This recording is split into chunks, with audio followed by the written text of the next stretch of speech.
বৃষ্টি মুখৰ হ'ল সন্ধ্যা ধূসৰ, ধুই নিলে অৱকাশ উদাসী মনৰ।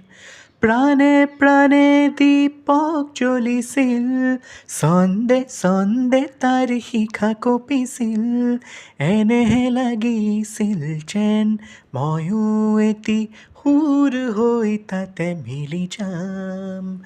ৰিম ঝিম ঝিম বৰষুণ পৰিছিল, মাজে মাজে বিজুলীয়ে নাচিছিল। এনেহে লাগিছিল যেন ময়ো এটি সুৰ হৈ তাতে মিলি যাম, গীত হৈ তাতে মিলি যাম, সুৰ হৈ তাতে মিলি যাম।